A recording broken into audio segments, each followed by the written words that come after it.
Okay, so now we are coming back into the cellular changes. The cellular changes, the WBCs are much more important. So now what thing will occur? This is the blood vessel.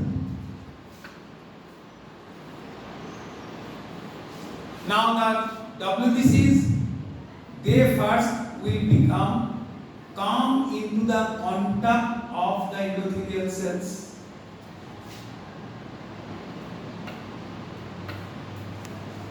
So this is known as margination.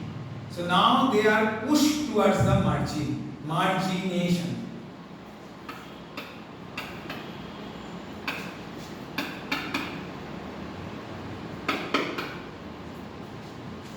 Now they are pushed towards the peripheral part, but they are not adherent to the endothelial cells. So what they will do? Blood is still flowing. They will roll over the endothelial cells.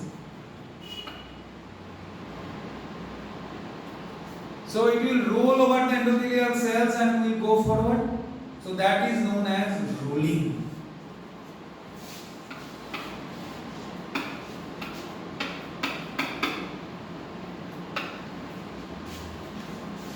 Now there will be attachment.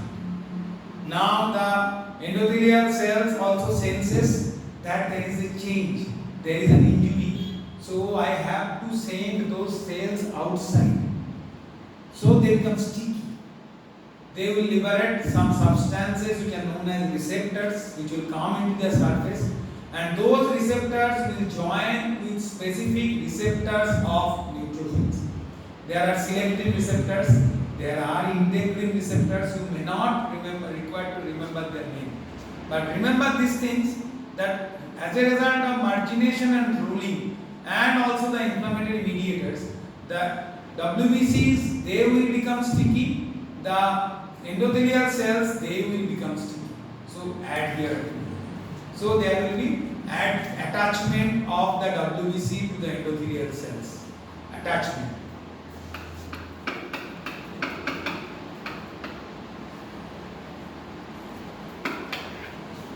First, there will be loose attachment. You catch hold of a naughty boy with one hand, he will try to slip, and then you cut both the hands and it will become firm. You cannot move.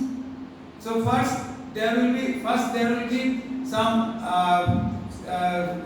loose attachment. WBC can easily break that attachment, and finally there will be firm attachment. Now, the WBC cannot move over that attached endothelial cells. Now the next process starts. These cells, we already know that they can move. These WBCs, all of those WBCs can move by phagocytosis. And they can move, and that movement, amoeboid movement they can do. And that movement has been shown by a famous Russian scientist, Petkinov.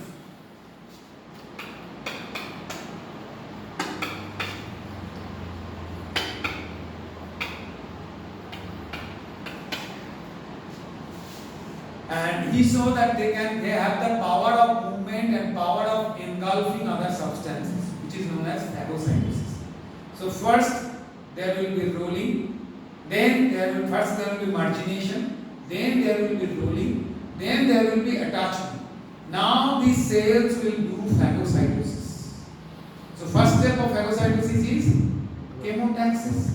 So there will be some, at the site of inflammation, there will be release of some substances. That substances will ask the WBC to move there. Come to our place. Please come to our place. So WBC will get that signal and will be activated, and will try to push through in between the layers of the endothelium. So that is known as diapedesis. So by diapedesis, they will go through the interendothelial gap, and also RBC can go through this route, and that is also known as RBC can cause also diapedesis.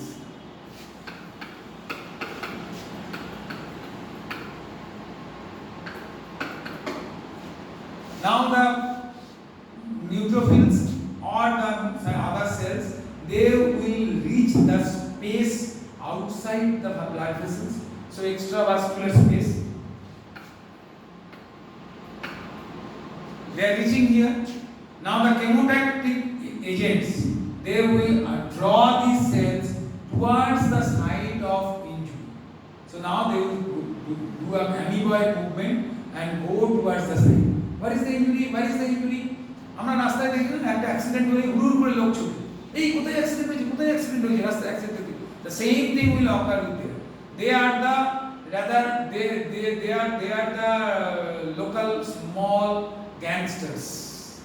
So they can, so whenever there will be any problem, they will move. They want to see what are the changes there, what are the occurring, what thing is occurring there. So now they will follow the chemotactic movement. They are getting the news that there is some accident, so they are moving towards that. So that is known as chemotaxis.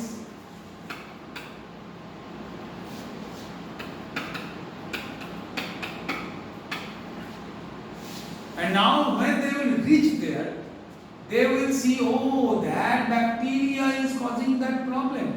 Oh, that thorn is causing that problem. Oh, that cut mark is causing that problem. So now that dead tissue is causing that problem.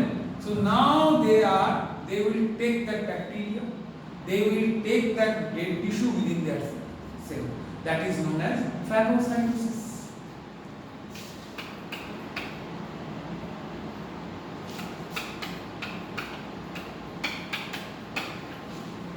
Phagocytosis occurs in 3 steps.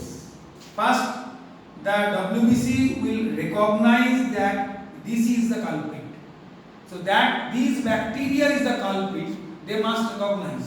So there will be some substances like complements that will be cover the bacteria and will give the signal, no, he is the culprit, he is the culprit, he is the culprit. So that bacteria, that signal will be accepted, they will be delivered to the neutrophil or other cells, and they will come into the place. So they will attach that with their outside surface, and then they will engulf it within their surface by the help of phagocytosis process. And so there will be formation of a phagosome within their cytoplasm which contains that organism. And we know that in all cells there are lysosomal enzymes. These are destructive enzymes, proteolytic enzymes. They are the fat lighting enzymes, lipolytic enzymes. There will be also lysis for carbohydrates. So these lysosomal enzymes now will join with the phagosome with formation of a phagolysosome. And there will be increased respiratory activity of the cells, which will give rise to generation of oxygen-derived free radicals. So these enzymes, oxygen-derived free radicals, all these substances will ultimately kill the offending organism inside the phagocyte. That is known as killing.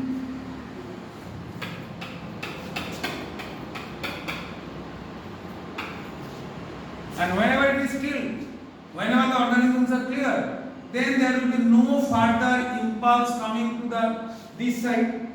So the inflammation will be checked. Isn't it?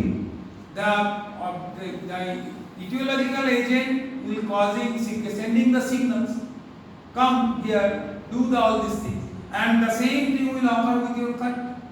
If it is cut, then after 3 to 5 days you will see that it will heal, completely heal.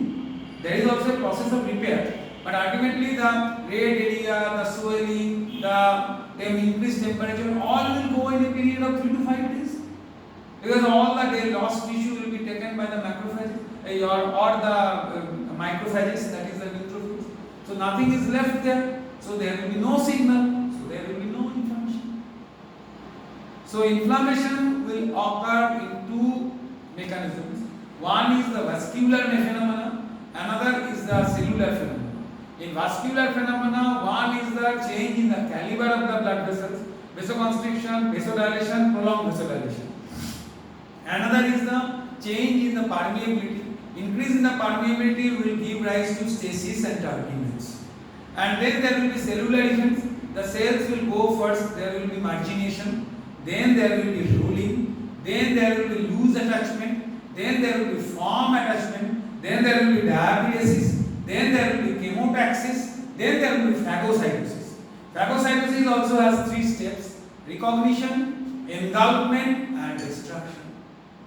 And with destruction, the inflammatory agents are lost, and so there will be clearing of this, and there will be no longer need of inflammation, and that will give rise to small staying period of inflammation. So in acute inflammation, as we can control the infection quickly, so there will be quick clearing of the inflammatory procedure.